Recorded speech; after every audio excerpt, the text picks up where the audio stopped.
Welcome to the Seth Thibodeaux Show, featuring the head coach of the Nicholls State University baseball team, Seth Thibodeaux. Today's program is presented by State Farm. Contact your local State Farm agent today and get to a better state. The Seth Thibodeaux Show is also sponsored by Rouse's Supermarkets. Rouse's, you're either local or you're not.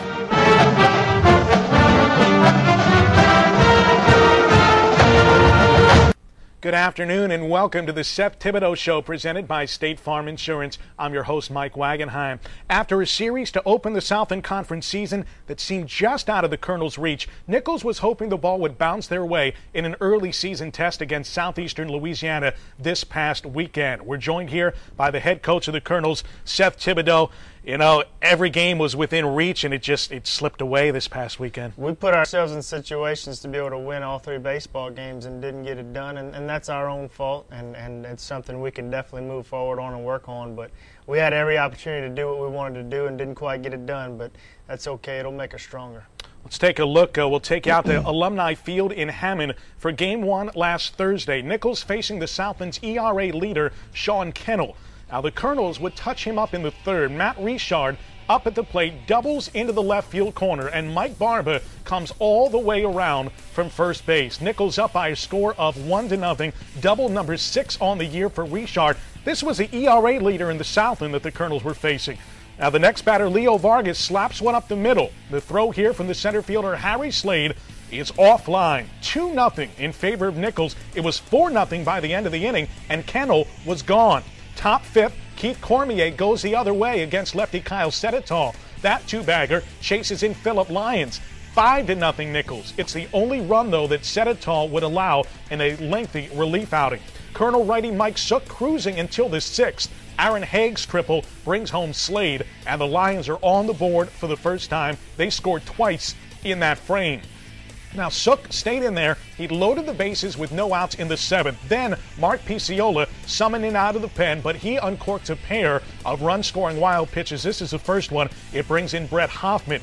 Then after the second one, Slade comes up and ties the game with this RBI hit. That was his third knock of the night. It scores Ladd Rhodes. We are square at 5.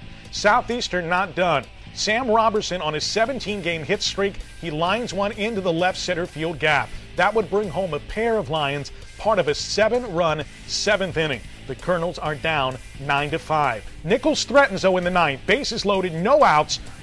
Looked to be down and in, but Phillip Lyons is rung up. Mason Klotz then gets Keith Cormier to bounce out to end it. Nicholls falls in the opener. They score 1 in the 9th, but it's not enough. 9-6 is your final score. Southeastern taking the opener at Alumni Field in Hammond. Unfortunately, it's been the theme of the last couple of weeks. The Colonels grabbed the early lead and wind up on the losing end of things. We did. We had a chance to close that thing out and didn't get it done out of the pen, and that's a little frustrating. And our pen's been there for us all year long, and it wasn't there for us, the last 2 weekends. But hopefully, we're soon going to take a step back in that correct area where we can come out of the pen and fire strikes and put games away. Well, we saw that on Tuesday. We'll talk about that a little bit later. The bullpen was outstanding, but the series shifting to Didier Field in Thibodaux for Game 2 of this set against the Lions. What a terrific ball game this turned out to be. Terrific starting pitching. Right-hander Corey DeLange takes the bump for Nicholls, and he would strand a pair of runners in the first with this strikeout of Jamison Fisher. DeLange fanning 3 on his way to his 4th quality start of the season. He went toe-to-toe with Southeastern righty Tate Ciano, and Ciano, well, I'm surprised his arm didn't fall off by the end of this night. And he was mowing him down early, too. In the second, he faces Seth Stevens and gets him swinging and missing. By the time this one was over, Ciano threw 142 pitches, 96 for strikes. He went 9 2/3 innings. Yep, that means we went extras. Top of the 4th, a leadoff walk comes back to get Sook. Brett Hoffman with a 1-out single. That scores Sam Robertson, whose hit streak, by the way, finally came to an end. It's 1-0 Lions. Now the Colonels strike right back. Bottom of the 4th, after a single and a sack, it's a broken bat hit by Tyler Duplantis. That brings home Brandon Jackson. This ball game is tied at 1. Tyler Duplantis with a pair of hits on the night. Now Duplantis would move to 3rd on a single by Seth Stevens, and then Cody Dufran comes to the bat here. All Cody Dufran does is drive in runs. He's done it all year. Sack fly, and Nicholls up by a score of 2-1. Now it stays that way until the 7th. McCoy still on the bump, and unfortunately here, DeLang would uncork a wild pitch. It's coming your way right now. Here comes Kyle Thibodeaux in from third. That would knot this ball game up at 2. By the way, Thibodeaux had reached on a controversial call. Sook went 8 innings. He allowed 7 hits, 2 runs with 4 walks and 3 Ks. Nichols turns the ball over to Jordan McCoy in the ninth. He retires his side in order, fanning Rhodes here. McCoy was just getting started. He had a long ways to go. Into the bottom of the 12th. Bases loaded, 2 outs. The 3-2 pitch from Dylan Hills looks to be high to Brandon Jackson. We think we're going home. We're not. Brian Sinclair rings up Jackson on a called third strike, and the game would continue. It would go on without the man sitting to my right, head coach Seth Thibodeaux, ejected for arguing the pitch sure looked to be high. This game was just very difficult to swallow. So we go into the top of the 13th inning. Bases loaded for Southeastern.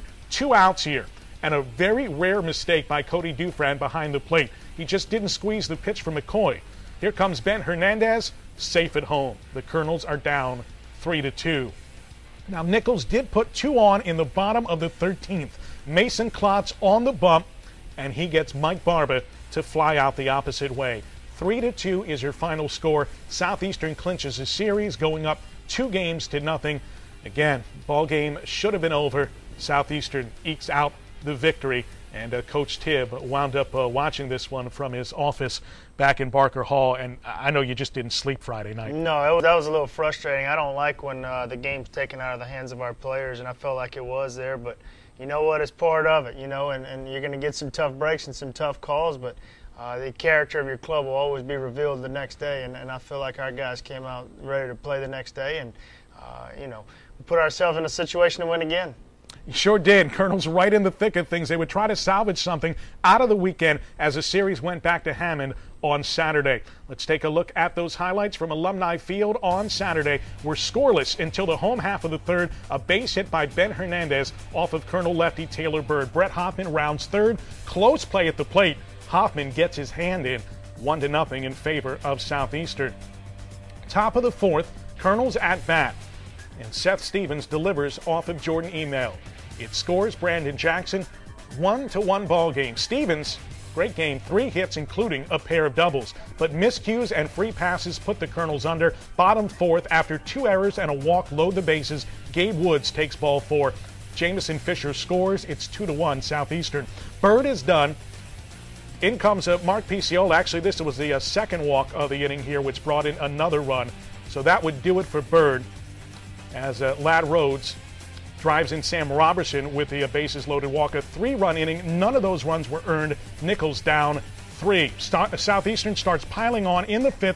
Brett Hoffman strokes a 2-out single off of Jacob Rodrigue. 2 batters later, it's Rhodes with a chopper over Kelby Langston. Jesse Burat crosses. He had reached on a walk. Another crooked number. It's 7-1 Lions after 5. But the Colonels rally after a 2-run home run by Dufran. Mike Barba goes deep off of John Gremillon. Barba's first home run of the season. He finished the day a triple shy of the cycle. Later in the inning, a wild pitch allows Matt Richard to scamper home. Nichols down 2, but they left 2 men in scoring position. Southeastern then deflates that comeback. Bottom 6th, Fisher with the long ball off of Langston. Solo shot, his second home run of the year. Another Lion run scored on a wild pitch in the 7th, and another on a Robertson groundout in the 8th. Credit the Colonels, they score 4 in the 9th and had 2 men on, but Dylan Hills gets Stevens to ground out to end it. 10-9 in the finale. Only 2 of Southeastern's runs were not related to a walk, hit batsman, error, or wild pitch. By the way, the Colonels in this series had hit totals of 10, 12, and 15 and couldn't grab a win. SLU starts out 6-0 in Southland play. Nichols sitting at 1-5. What were your thoughts heading home to Thibodaux on Saturday? Well, just like you said, Southeastern won the freebie war, but pretty much did that all weekend long. It had nothing to do with what they did to us and everything to do with what we did to ourselves, and that's a learning curve there. Possibly Nichols could have been the team that had the sweep there, and we didn't get it done. And like you said, 4 times Southeastern scored. We were in a situation where there was 2 outs and nobody on, and we allowed them to score runs there. I mean, you can't do that. You can't give in this game because you will get beaten. And so it's something for us to learn from, and we will, because we got a great club and a club that's full of character and leadership. And and it's not how you start, it's how you finish. I feel confident in my club down the stretch. You should, and we'll see why here. The Colonels headed out of conference on Tuesday, visiting Tulane. Now, Nichols defeated the Green Wave earlier this season, but hadn't picked up back-to-back wins against the Greenies since 1995. Wouldn't take long to get going. The second batter of the ballgame is Leo Vargas, and he takes Tulane righty Daniel Rankin over the left field fence. Solo blast. That's the first home run of the season for Vargas, and it provided a spark.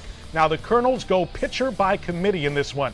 Grant Bourne tossed 2 innings in the start. Very effective. He strands a pair in the second with this strikeout of Bowen Woodson. Bourne fanned the side in that inning. Nichols used 8 hurlers in this contest. Back at bat here in the 5th. And Leo Vargas does it again. After a Matt Richard leadoff triple, Vargas rips a Rankin offering down the line. Richard scores to make it 2-0. Leo would try to stretch it here into a triple, but he gets cut down. Rankin was pulled after 4 1/3 innings. Nichols tagged him for 7 hits and registered 11 total on the evening. Bottom 5, Tulane finally breaks through. Brandon Boudreaux with the 2-out RBI double off Jacob Rodrigue. Around comes Richard Carthon. The Nichols advantage is cut in half. Boudreaux drove in 3 runs on the night. On to the 7th. Nichols with runners at the corners, 1 out. Tulane summons right-hander Andrew Garner on to pitch. Now the first batter he faces is Keith Cormier, and a very rude greeting from Cormier. He triples home a pair. Just mashed this one into right center. Nichols added a run later in the inning on a Tyler Duplantis suicide squeeze. The Dirty Red are up 5-1 at the stretch at Turchin Stadium. Now, it would get interesting in the 9th as a Wave scored a pair of unearned runs, but Jordan McCoy fans Garrett Cannizzaro to end it. The Colonels are a 5-3 winner, second win over the Wave this year. Nichols now 15-15 overall. This is the type of ball game we expect out of this team. Absolutely. They played like they were playing a faceless opponent, and they just want to take care of their own business, and they were hungry and gritty. And I liked what our bullpen did, and I liked what our hitters did, and we had opportunities to score even more runs. But who cares? Our guys came out with character and pride, and it was such a tough, emotional weekend, and for them to come back the way they did, that says a lot about our baseball team. And we talk about the bullpen, which had struggled this past weekend. You used 7 relievers, and they all did a good job. The goal was to see those guys have some success and really kind of give them an opportunity to get in and get out, and that's exactly what we got out of it. And I was really happy to see what we had. Picciola and Chris Miller were fantastic, but as were everyone else that came out and threw. Well, the Colonels will take on Texas A&M Corpus Christi coming up this weekend at home. We'll talk about that a little bit later on in the program. Well, folks, we're going to take a time out here on the Seth Thibodeaux Show presented by State Farm Insurance. We will be back with more on the other side. Stay with us. Does State Farm let me bundle auto, home, and life to save money? Sure. We practically invented bundling. And it all stays with State Farm. So my policies don't go to some bundling center that ships them off to some bundle factory? I'm dealing with you, and not some bungling, bustling bundle builders. Who have you been working with? Stay with the company you trust. Bundle and save with your local State Farm agent. At Rouse's, we love football. We love the players, we love the fans, and you know we love the food.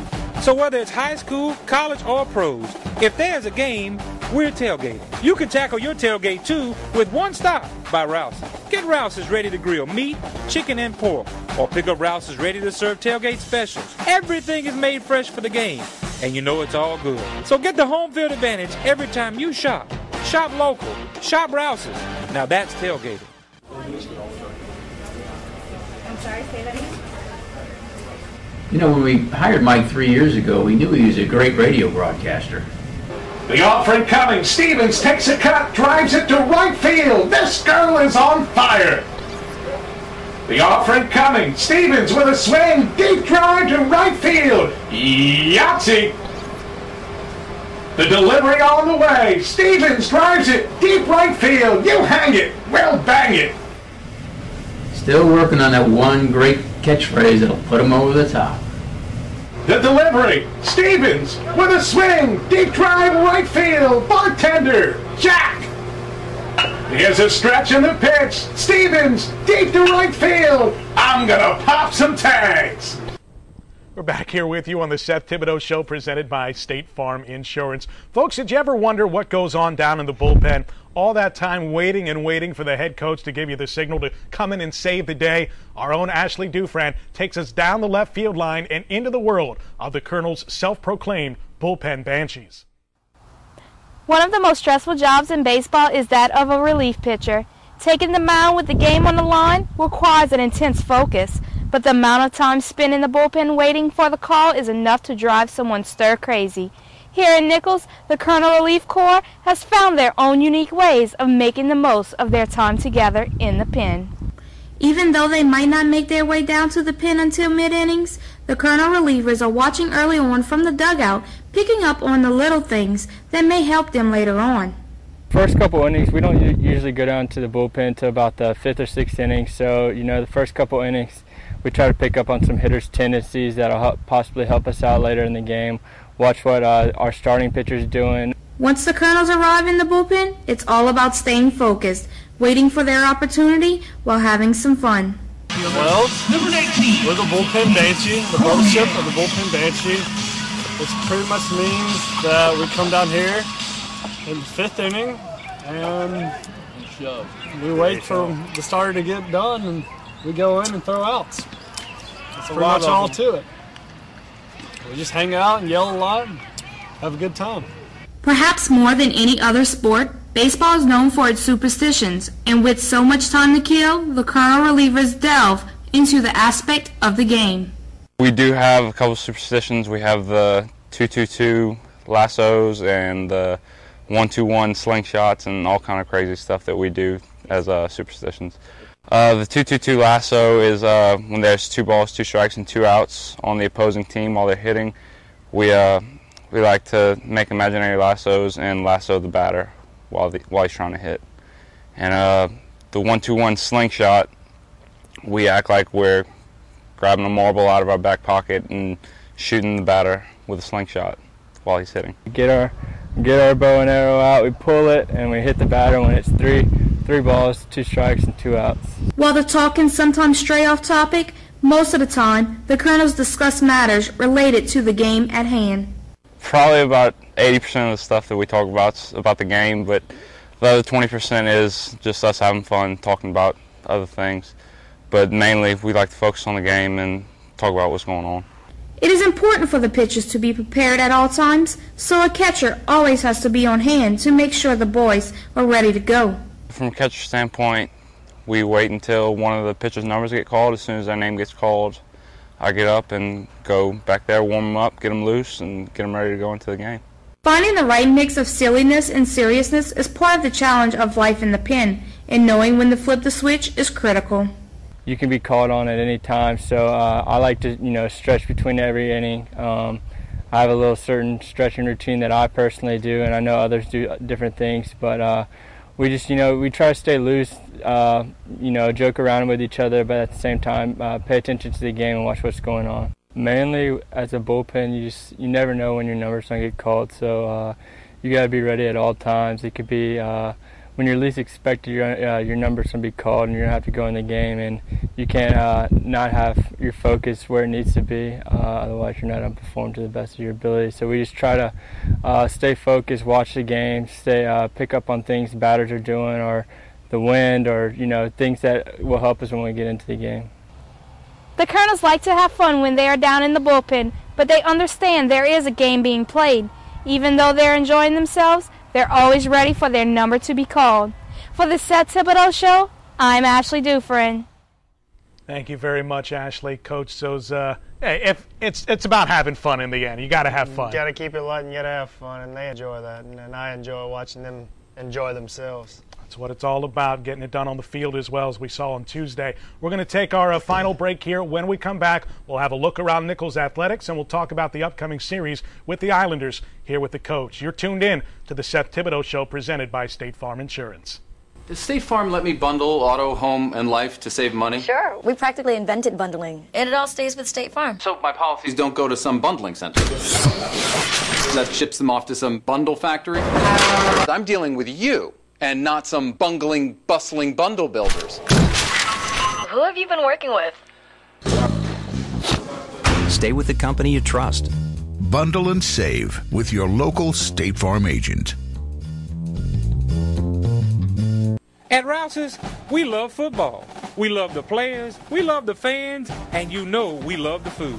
So whether it's high school, college, or pros, if there's a game, we're tailgating. You can tackle your tailgate too with one stop by Rouse's. Get Rouse's ready to grill meat, chicken, and pork, or pick up Rouse's ready to serve tailgate specials. Everything is made fresh for the game, and you know it's all good. So get the home field advantage every time you shop. Shop local. Shop Rouse's. Now that's tailgating. Back with you on the Seth Thibodeaux Show, presented by State Farm Insurance. We'll get back with Coach Thib shortly. Right now, Pamela Johnson gives us an update on the week that was around Nichols Athletics. As one Colonel program finds its stride midway through the season, another has reached a brick in the wall but still has time to recover and get back on track. Meanwhile, the golf team got off to a great start on the links this week, but were they able to make it last? The Nichols State University women's tennis team lost its third consecutive match on Saturday, falling to Arkansas State 5-2 at the Colonel Tennis Complex. This loss brought the team's record down to 8-11 for the year, while Arkansas State improved to 5-6. Nichols had a strong showing in doubles, taking 2 of 3 matches, but it was a different story in singles play as Natalia Cardiff was the only player to win a set. The Colonels will return to the court this weekend with a pair of conference matches at Stephen F. Austin on Saturday and Northwestern State on Sunday. Well, we expect to get in the conference because right now we're not in conference. So that's our goal. And if it's possible that we can win the conference, that's a little bit harder. But the main goal is go to the conference at least. In the courts, we're improving a lot, but I know that we can do much better than we're doing right now. And I hope that all the girls can play better so we can win, because the goal is winning. Earlier this week, Nichols' golf team opened play at the ASU Intercollegiate hosted by Arkansas State on Monday. At the end of day 1, the Colonels tied for 17th place. The team returned on Tuesday for the second half and finished strong. They completed the competition in 16th place as a team, paced by Andre Bjorsen's 1 over par 72, and Bjorsen tied for 31st individually. The team will return to the links on Monday, participating in the ULM Wallace Jones Invitational in Calhoun, Louisiana. The Nichols softball team closed out its 7-game homestand with a 3-game series against Houston Baptist.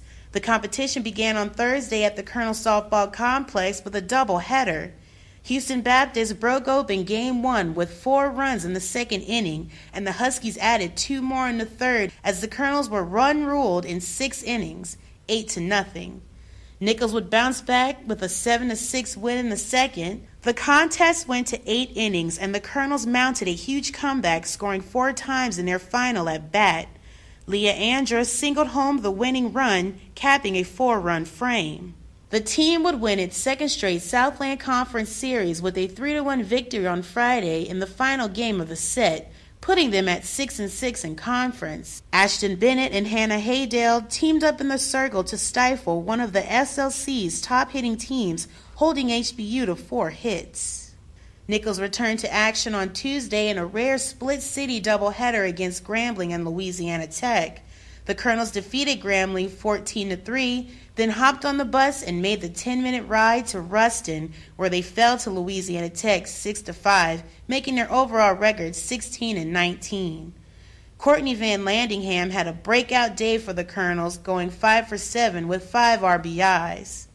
The team will return to conference play on Saturday in a series against Southeastern Louisiana in Hammond. We're hoping to get ourselves back to 500, and once we get to 500, we're going to start, hopefully taking care of business and getting everything done at Southeastern and get over the top. But at this point, we have actually won more games than we have last year, so that's a good thing. We're one more game ahead than last year, and we just got to keep with it. And I just look for big improvement for the rest of the season. I see us doing good things. I mean, if we keep playing as a team and like we did today, we don't think we have any errors. As long as we do that and put the ball in play, I think we'll be very successful in the end.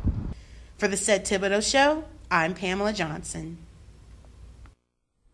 Thank you very much, folks. It's time to announce our Rouse's Student Athlete of the Week, sponsored by Rouse's Supermarkets. You're either local or you're not.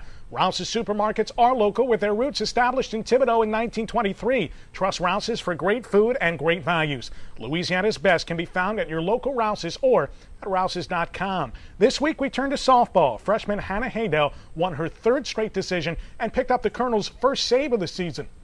Haydell tossed all 8 innings in the Colonels' 7-6 win against Houston Baptist on Saturday, giving up 4 earned runs on 9 hits. In the victory, she matched her season high of 6 strikeouts. In Saturday's finale, Haydell tossed 2 innings of relief, allowing just 1 hit to preserve the series-clinching victory against the Huskies. Congratulations to Hannah Haydell, our Rouse's Student Athlete of the Week. You're tuned in here to the Seth Thibodeaux Show, presented by State Farm Insurance. Coming up this weekend, Coach, your club will host Texas A&M Corpus Christi. Time to get back into the win column in Southland play. Absolutely, and you know what, a great opponent coming in. They're playing well, Corpus is, and they just took 2 out of 3 from Oral Roberts. It's going to be a challenge. They got some physical guys in the lineup that can swing it a little bit, and they can pitch a little bit on the weekends too. So. But you know what? Every team in our league is so similar to each other, and it truly is a boxing match every weekend. So we just got to get off the mat and punch back and go ahead and get us a Friday night win and play the way that we're capable of playing. And really, you know, like I tell our guys, we're playing a faceless opponent, boys. We need to take care of our own business and do what we need to do to be successful. And we need to control the outcome of the games by doing what we do. Leave it out of their hands, leave it out of the umpire's hands, just play Nickel State baseball. Seemed like a much different atmosphere, much different attitude on the bus ride home from New Orleans on Tuesday night. This team knows they can win. They do know they can win, and they know that they can control the outcome of each and every game. And you know what, though? A lot of that comes from our leadership and the guys at the top. And I'm proud of those guys, because how easy would it have been to be flat last night after a really tough weekend against our rival. But it wasn't that way. Our guys came out swinging and fighting, and we swung the bats well. We made some great plays and made some great pitches, and we can do the same thing on the weekends too. And so we expect the same outcomes. You know, the same way we played last night, I expect that again Friday night. A minute left in the program here. I need to talk about the offense. It's 4 consecutive games now with double-digit hit totals. Sure. This offense is clicking right now. Yes, and it can. And I knew it all along, and I knew what we're capable of doing. We're very athletic there. We got some guys with some bat speed that can hit the baseballs. We're not a power-hitting team, but we're athletic, and we can do some things. We can stretch some singles into doubles and push for a triple here and there, and that's why we're leading the league in those. So our guys are athletic. They have a good plan. Coach Prothro does a fantastic job. It was only a matter of time before everyone got healthy and we had our lineup that we wanted there. It's got to all fall into place on a weekend. That's right. We need pitching, defense, and hitting to just kind of mesh at some point this season. So I'm excited to see our team when it does. Coach, we'll talk to you again next week, hopefully after a series win here against Corpus Christi. Thanks, Mike. We're looking forward to a big weekend. The head coach of the Colonels, Seth Thibodeaux, joining us here. The Colonels will host Texas A&M Corpus Christi this Friday at 6:30, Saturday at 2, and Sunday at 1 o'clock. We will talk to you here on this program next Thursday afternoon. Until then, for Ashley Dufran, Pamela Johnson, and the coach, I'm Mike Wagenheim. Have a great weekend. Today's show has been presented by State Farm. Contact your local State Farm agent today and get to a better state. This show has also been sponsored by Rouse's Supermarkets. Rouse's, you're either local or you're not. This has been a presentation of the Colonel Sports Network.